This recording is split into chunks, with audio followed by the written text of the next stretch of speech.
मित्रांनो नमस्कार. मी सतीश देवेंद्र लोखंडे, सामाजिक कार्यकर्ता. गेल्या खूप दिवसांपासून आपल्या भेटीची ओढ होती, परंतु काहीतरी व्यक्तिगत कारणामुळे आपली भेट होऊ शकलेली नाही.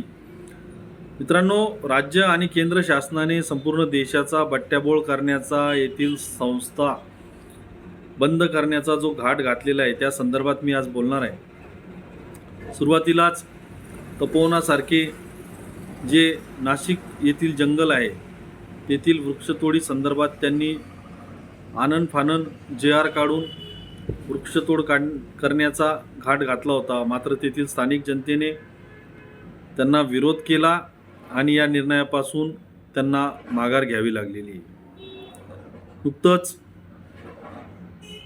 राज्य शासनाने देखील पवित्र पोर्टलमार्फत अगोदरच जे शिक्षक आहेत त्या शिक्षकांना देखील पवित्र पोर्टलच्या माध्यमातून पुन्हा परीक्षा देण्याचं, त्यांची पात्रता तपासण्याचं काम हे सरकार करत आहे. या सरकारची पात्रता आपण तर राज्यातील आणि देशातील जनतेने तपासलीच आहे की आपला रुपया कुठे चालला आहे, आपल्या देशाची आर्थिक स्थितीचं काय आहे, जागतिक पातळीवर आपला देश कुठे आहे, महागाई किती वाढलेली आहे, त्याचप्रमाणे बेरोजगारीचा प्रश्न आहे. हे सगळे मूळ मुद्दे जे आहेत माणसाला गरजेचे असणारे, हे मूळ मुद्दे बाजूला ठेवून कुठेतरी लक्ष विचलित करण्याचं, कुठेतरी देशातील जनतेची दिशाभूल करून त्यांना कायम गुंतून ठेवण्याचं काम हे सरकार करतंय. आणि तुम्ही एक प्रकारे मानसिक गुलामीतच आहात असं माझं व्यक्तिगत मत आहे की जोपर्यंत तुम्ही राज्यकर्त्यांना प्रश्न विचारणार नाहीत, तुमचे हक्क मागणार नाहीत, तोपर्यंत तुम्ही गुलामच आहात. कुठेतरी तुमच्या डोक्यावर धार्मिकतेचा आव आणून, धार्मिक भाव तुमचे भडकावून तुम्हाला एक नपुंसक जमात बनवण्याचं काम हे राज्य सरकार आणि केंद्र शासन करत आहे. म्हणून माझी आपणा सर्वांना विनंती आहे की आपण सर्वांनी आता तरी जागे व्हा. राज्यातील नुकत्याच 66,000 सरकारी शाळा बंद केल्या आहेत. त्या विद्यार्थ्यांचं काय झालं याचा कधी विचार केला आहे का?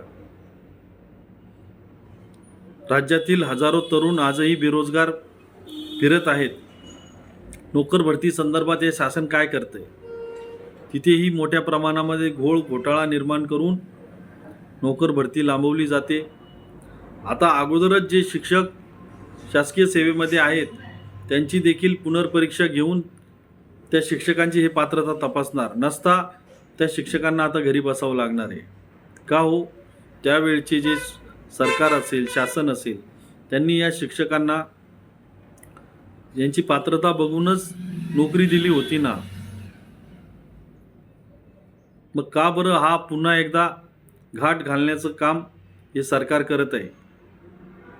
अनेक ठिकाणी त्यांचे जे उद्योगधार्जिने सरकार त्यांच्या उद्योगपती मित्रांना देखील आर्थिक लाभ देण्यासाठी वेगवेगळे मोठमोठे प्रोजेक्ट्स राबवत आहेत.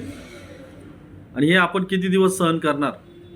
कुठेतरी आपल्याला विचार करण्याची गरज आहे. आणि जोपर्यंत आपण विचार करत नाही, यांच्या विरोधात आवाज उठवत नाही, तोपर्यंत हे सरकार आपल्याला मानसिक गुलामीत ठेवून आपल्या मनावर राज्य गाजवेल आणि आपल्या मुलाबाळांचे, आपल्या येणाऱ्या पिढींचे भविष्य असेच हे बिघडवणार आणि यांचं इप्सित साध्य करणार. म्हणून माझी आपणास कळकळीची विनंती आहे की आपण यापुढे तरी आता जागा होण्याची वेळ आलेली आहे आणि या सरकारला वेळोवेळी प्रश्न विचारले पाहिजेत. तरुणांनी, सुशिक्षितांनी, बेरोजगारांनी, महिलांनी, शेतकऱ्यांनी शेतीमालाचं दुप्पट भाव करणार होते, शेतमालाला दुप्पट भाव देणार होते, त्याचं काय झालं? काहीच झालं नाही. उलट खताचे भाव वाढवून ठेवले. बियाणाचे भाव वाढवून ठेवले, मशागतीचा खर्च परवडेनासे झाला. अशा माध्यमातून शेतकरी, कष्टकरी, तरुण, सुशिक्षित, बेरोजगार, महिला, वृद्ध, नोकरदार या सर्वच वर्गाला पिळवणूक करण्याचं काम हे शासन करत आहे. कुठेतरी हे थांबावाचं आपणास वाटत असेल तर माझी आपणास कळकळीची विनंती आहे, यापुढे तरी आपण यांना यांची जागा दाखवून द्या आणि आपल्या हक्कासाठी आपण लढायला शिका. धन्यवाद.